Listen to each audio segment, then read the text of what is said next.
গ্রামের প্রান্তে এক ছোট পাহাড়ের কোলে মাটির ঘর নিয়ে এই জনপদ গড়ে উঠেছিল। মনে হতো যেন কেউ খুব ভালোবেসে সাজিয়েছে। পাশ দিয়ে এক সরু খাল বয়ে যেত, যা দিনরাত কলকল শব্দ করত। প্রতিদিন সকালে বাজারে ভিড় জমত, নানা রকম আওয়াজ উঠত। গবাদি পশুর হাঁকডাক আর দোকানদারদের হাঁকাহাঁকি মিলেমিশে একাকার হয়ে যেত। মহিলারা দোকানগুলোর মাঝ দিয়ে হেঁটে যেত, যেন শান্ত কোনো নদীতে ছোট ছোট ঢেউ খেলছে। বাজারের এক কোণে একটা খুব সাধারণ দোকান ছিল, সুফিয়ানের দোকান। সুফিয়ানের না ছিল জমিজমা, না ছিল গবাদি পশু, না বাবার রেখে যাওয়া কোনো সম্পত্তি। উত্তরাধিকার সূত্রে সে শুধু পেয়েছিল একটা পুরনো দোকান, কয়েকটা সুই, কিছু সুতোর লাটাই আর একটা পুরনো কাঁচি, যা অনেক বছর ধরে তার সঙ্গী ছিল। সে কাঠের টেবিলের পেছনে বসে কাপড়ের উপর ঝুঁকে ঘন্টার পর ঘন্টা সেলাই করত। গ্রামের লোকেরা বলতো কাপড়ের ওপর তার হাত এমনভাবে চলে যেন কেউ কোনো বাদ্যযন্ত্র বাজাচ্ছে। একদিন বাজার স্বাভাবিকের চেয়ে একটু বেশি সরগরম ছিল। এমন সময় তার দোকানের সামনে এক মেয়ে এসে দাঁড়ালো, সাথে দুজন দাসী। তার গলার আওয়াজে এমন এক কোমলতা ছিল যেন হঠাৎ কোনো ঠান্ডা বাতাসের ঝাপটা এলো। তুমি কি দর্জি সুফিয়ান? সুফিয়ান আস্তে করে মাথা তুলল এবং এক মুহূর্তের জন্য তার আঙুলে আটকে থাকা সুতোর কথাও ভুলে গেল। জি, আমি। মেয়েটি ভাঁজ করা একটা কাপড়ের টুকরো এগিয়ে দিল, এমন কাপড় যা সুফিয়ান এই বাজারে আগে কখনো দেখেনি। এই কাপড়ের একটা জামা সেলাই করতে হবে। সুফিয়ান কাপড়টা হাতে নিল, এর কোমলতা অনুভব করল। তার চোখ চকচক করে উঠল। কার জন্য? মেয়েটি এক চিলতে হাসি দিয়ে বলল, আমার জন্য। ঠিক তখনই সুফিয়ান বুঝতে পারল এই মারিয়া রহমত খানের একমাত্র মেয়ে। রহমত খানের নাম শুধু এই গ্রামেই নয়, আশেপাশের অনেক গ্রামেও খুব সমীহ আর ভয় দুটো মিলিয়েই উচ্চারিত হতো। সেই দিনের পর থেকে সুফিয়ানের মন যেন অন্যরকম হয়ে গেল। সে এখন মারিয়ার পায়ের আওয়াজের অপেক্ষা করত। কখনো সে জামার ফিটিংয়ের জন্য আসত, কখনো কোনো অসম্পূর্ণ সেলাই ঠিক করাতে, আর প্রতিবারই সুফিয়ানের বুক ধরফর করত। সে কথা কম বলতো, কিন্তু মনের গভীরে কিছু একটা পাক খাচ্ছিল, ধীরে ধীরে, ঠিক যেন মাটির চুলায় আস্তে আস্তে রান্না হওয়া তরকারির মতো। তারপর এক রাতে তার ঘুম এলো না। এপাশ ওপাশ করতে করতে অবশেষে সে একটা সিদ্ধান্ত নিয়ে ফেলল। পরদিন সকালে নিজের সবচেয়ে পরিষ্কার কাপড়টা পরল এবং রহমত খানের বাড়ির দিকে রওনা হলো। বাড়ির চারদিকে বড় বড় গাছ ছিল, বিশাল এক দরজা। ভেতরে ঢোকার আগেই তার মনে ভয় কাজ করতে লাগলো। সুফিয়ান একটু থামল, এক মুহূর্ত ভাবল, তারপর দরজায় কড়া নাড়ল। একজন খাদেম তাকে ভেতরে নিয়ে গেল। রহমত খান এক মোটা গদিতে বসেছিলেন, সামনে কফির পেয়ালা। তার চেহারায় এমন এক মানুষের ছাপ যাকে জীবনে কেউ কখনো না বলেনি। তিনি সুফিয়ানের দিকে একবার তাকালেন এবং বললেন, কি দরকার? সুফিয়ান সাহস করে সরাসরি বলে দিল, আমি আপনার মেয়ে মারিয়ার বিয়ের প্রস্তাব নিয়ে এসেছি। মজলিসে পিন পতন নীরবতা নেমে এলো। তারপর রহমত খান জোরে হেসে উঠলেন। সেই হাসি দেয়ালে ধাক্কা খেয়ে ফিরে এলো। তুমি দর্জি? বাজারের দর্জি? সুফিয়ান একটু মাথা নিচু করে বলল, জি। ঠিক সেই মুহূর্তে মারিয়াও হাসির আওয়াজ শুনে ভেতরে এলো। বাবা খুশিতে বলে উঠলেন, মারিয়া এসো, এদিকে শোনো, এই দর্জি তোমার বিয়ের প্রস্তাব নিয়ে এসেছে। মারিয়া সুফিয়ানের দিকে তাকালো এবং হাসল, কিন্তু এই হাসি সেই হাসি ছিল না যা সুফিয়ান দোকানে দেখেছিল। এটা ছিল অহংকার আর অবজ্ঞার হাসি। আমি কি আমার বাবার বাড়ি ছেড়ে এক গরিব দর্জির সাথে থাকব? সে একটু থামল, তারপর বলল, তোমার জায়গা বাজারে, গরিবদের মাঝে। সুফিয়ানের মনে হলো যেন কথাগুলো তাকে থাপ্পড় মেরেছে। আর এবার রহমত খানের চেহারা বদলে গেল। তার চোখে রাগ নেমে এলো এবং তিনি খাদেমদের ডাক দিলেন। খাদেমরা সুফিয়ানকে ধাক্কা দিয়ে বের করে দিল। কিন্তু ব্যাপারটা এখানেই থামল না। রহমত খান গ্রামের একজন প্রভাবশালী ব্যক্তি ছিলেন এবং সেই সন্ধ্যায় পুরো গ্রামে একটাই খবর ছড়িয়ে পড়ল, দর্জি সুফিয়ানকে গ্রাম থেকে বের করে দেওয়া হয়েছে। কেউ আপত্তি করল না, কেউ কিছু বলল না, সবাই মাথা নিচু করে রইল।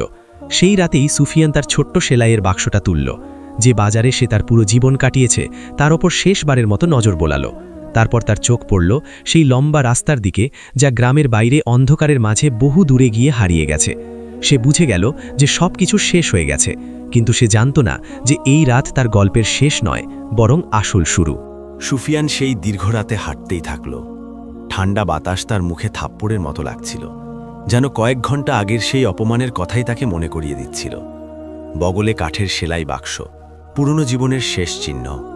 পকেটে টাকা বলতে কিছুই ছিল না, গন্তব্যের কোনো ঠিক ঠিকানা ছিল না। কিন্তু সে একটা কথা জানত, যেভাবে সে বেরিয়েছে সেভাবে আর ফিরে আসবে না। সে অনেক দিন পায়ে হেঁটে চলল, কাঁচা রাস্তা দিয়ে, এক গ্রাম থেকে আরেক গ্রাম পার হয়ে। অবশেষে এক বিশাল শহরে গিয়ে পৌঁছালো। তার গ্রামের চেয়ে অনেক বড়, অনেক বেশি কোলাহল। বাজারগুলো মানুষে ঠাসা, চারদিক দিয়ে মানুষ আসা যাওয়া করছে। বাতাসে মশলা আর নতুন কাপড়ের মেশানো এক গন্ধ। প্রথম দিন সুফিয়ানের গ্রামের কথা খুব মনে পড়ল। দ্বিতীয় দিন তাকে ক্ষুধায় পেয়ে বসল। তৃতীয় দিন সে টিকে থাকার লড়াই শুরু করল। বাজারের এক কোণে অচেনা মানুষদের মাঝে সে 2 রাত কাটাল।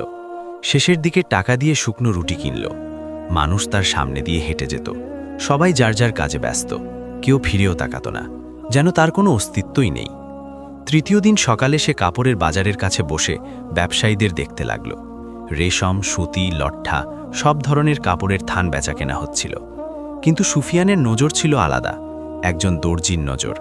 সে কাপড় না ছুঁয়েই তার বুনন চিনে নিত, সুতার পুরুত্ব বুঝতে পারত এবং দেখেই আন্দাজ করে নিত যে এটা দিয়ে কেমন জামা তৈরি হবে।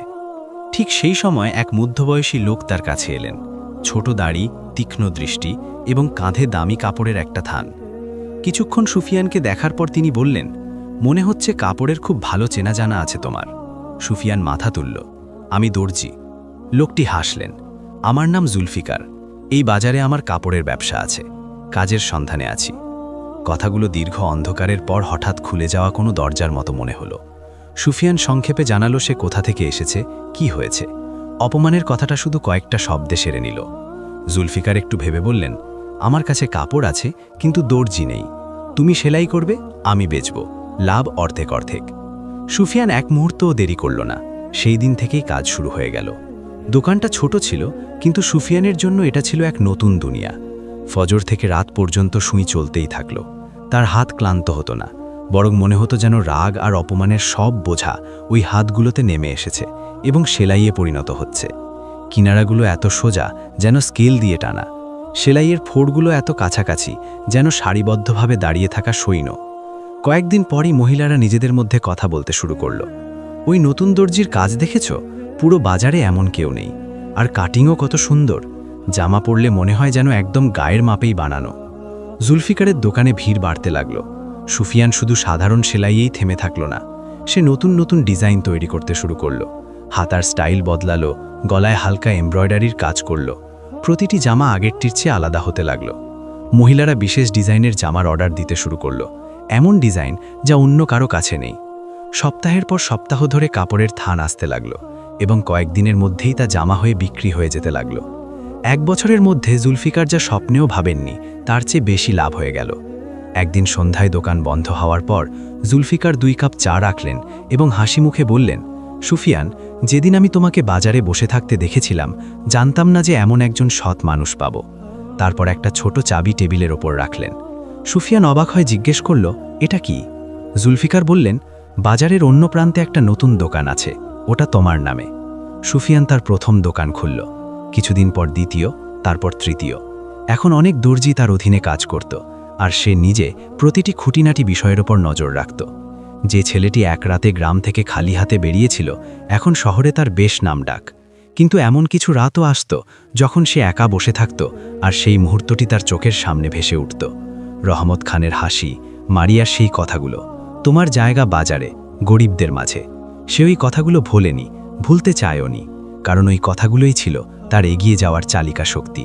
4 বছর কেটে গেল, আর ওদিকে সেই গ্রামে যেখান থেকে সুফিয়ানকে ধাক্কা দিয়ে বের করে দেওয়া হয়েছিল, ভাগ্য তার নিজের হিসাব কষছিল।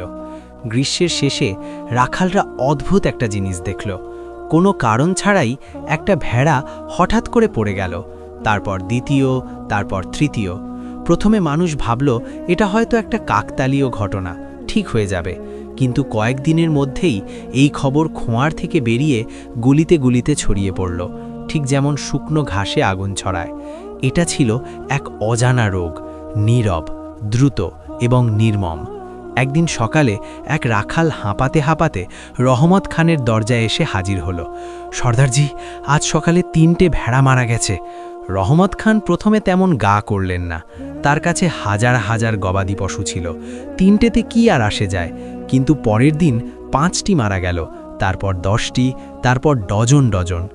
1 সপ্তাহের মধ্যে রোগটি পুরো পালে ছড়িয়ে পড়ল। পশুগুলো দাঁড়িয়ে থাকতে থাকতে টলমল করে মাটিতে লুটিয়ে পড়ত। রাখালরা অসুস্থ পশুগুলোকে আলাদা করার চেষ্টা করল, কিন্তু রোগটি তাদের চেয়েও দ্রুত ছিল।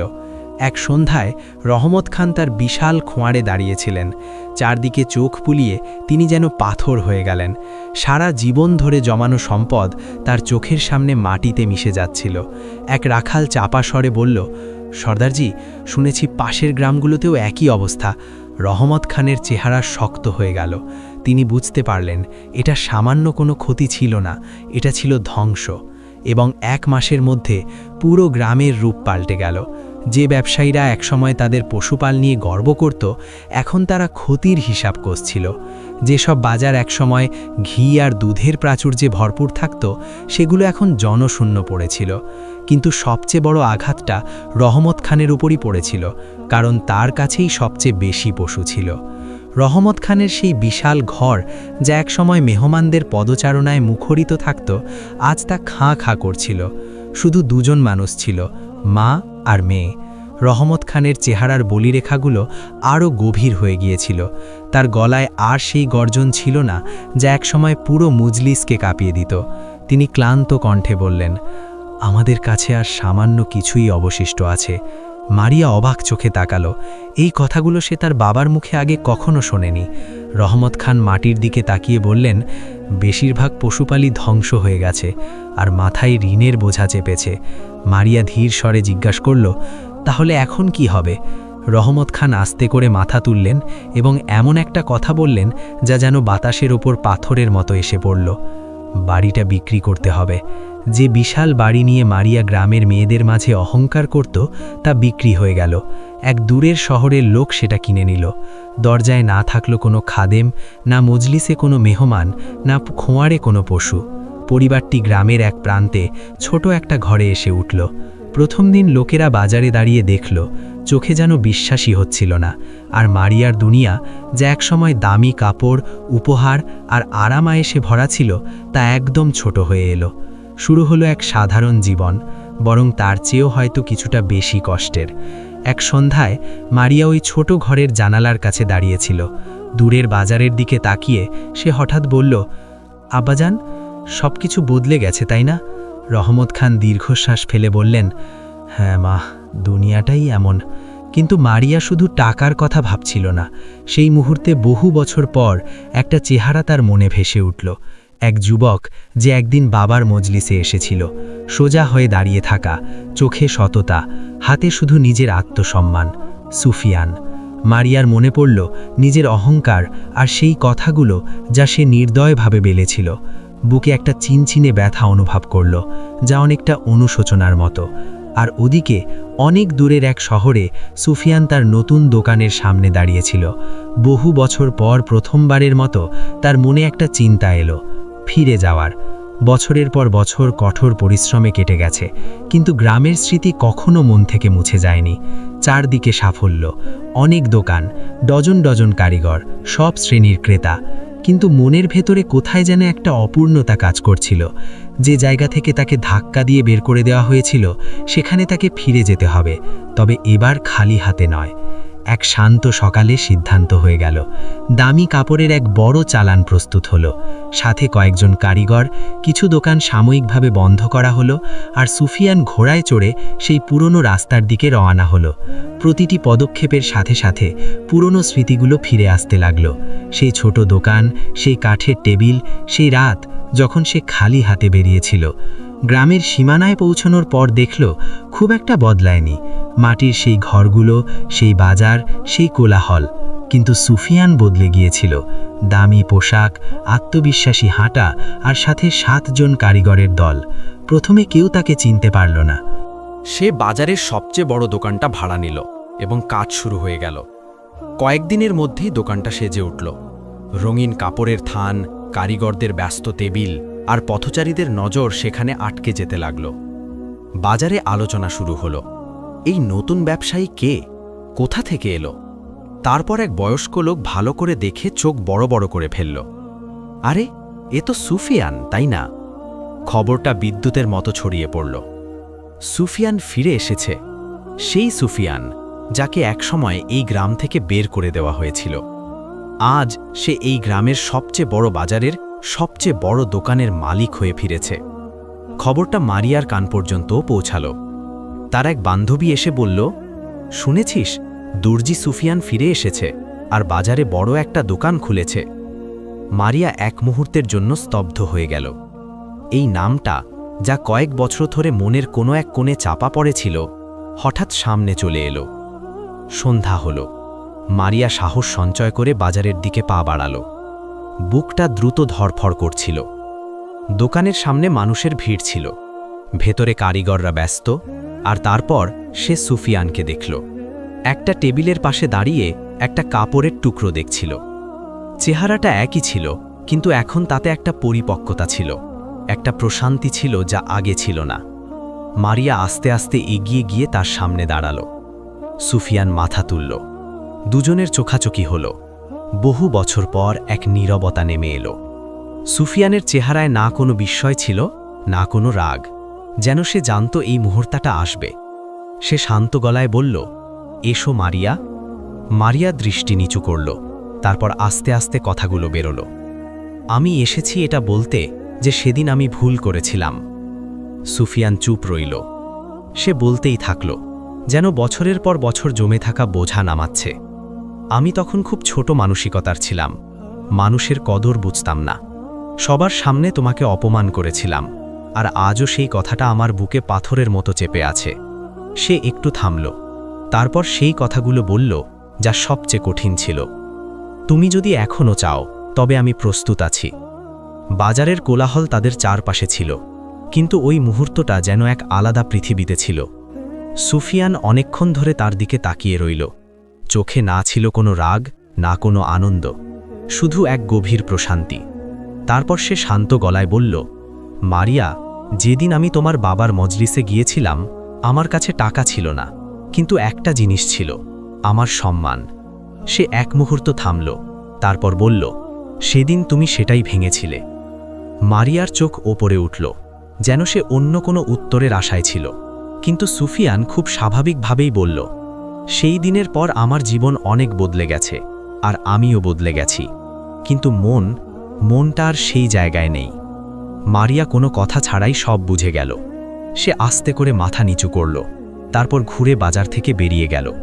সুফিয়ান দাঁড়িয়ে দেখতে থাকল যতক্ষণ না সে ভিড়ের মাঝে হারিয়ে গেল। তারপর সে আবার তার কাজে ফিরে গেল, যেন জীবনের একটা পুরনো অধ্যায় অবশেষে বন্ধ হয়ে গেল। 1 মাস পর সুফিয়ানের বিয়ে হল, গ্রামেরই এক সাধারণ মেয়ের সাথে, ওই বাজারেরই এক পুরনো দর্জির মেয়ে, না ধনী না বিখ্যাত, শুধু সৎ মনের অধিকারী। সেদিন গ্রামের মানুষ বাজারে জড়ো হয়েছিল, এবং সেই লোকটির কথা বলছিল যে গরিব অবস্থায় বেরিয়েছিল আর ক্ষমতাশালী হয়ে ফিরে এসেছে। আর সুফিয়ান, সে একটা কথা খুব ভালো করেই জানত, যে অপমান তাকে ভেঙে ফেলার জন্য করা হয়েছিল, সেটাই তার জীবনের সবচেয়ে বড় শক্তি হয়ে দাঁড়িয়েছিল। শিক্ষা। পৃথিবীতে অনেক মানুষ টাকার, কাপড়ের আর বাড়ির মাপে মানুষের কদর করে, কিন্তু সময় বদলায়, এবং তা খুব দ্রুত বদলায়। যেমন মুরব্বীরা বলেন, একদিনের রোদ, একদিনের ছায়া। গরিব বড়লোক হয়ে যায়, বড়লোকের সবকিছু মুহূর্তের মধ্যে চলে যেতে পারে। বুদ্ধিমান সেই যে মানুষের আসল সত্তা, তার চরিত্র এবং তার সম্মানকে চিনতে পারে। কারণ টাকা আসে যায়, কিন্তু সম্মান একবার ভেঙে গেলে শুধু ক্ষমা চাইলেই তার ফিরে আসে না। প্রিয় বন্ধুরা, আশা করি আজকের এই সত্য কাহিনী আপনাদের ভালো লেগেছে। যদি ভিডিওটি ভালো লাগে, তবে কমেন্টে জানান আপনারা কোথা থেকে আমাদেরকে দেখছেন। আমাদের চ্যানেলটি সাবস্ক্রাইব করে দেবেন। ভিডিওটি দেখার জন্য অনেক অনেক ধন্যবাদ।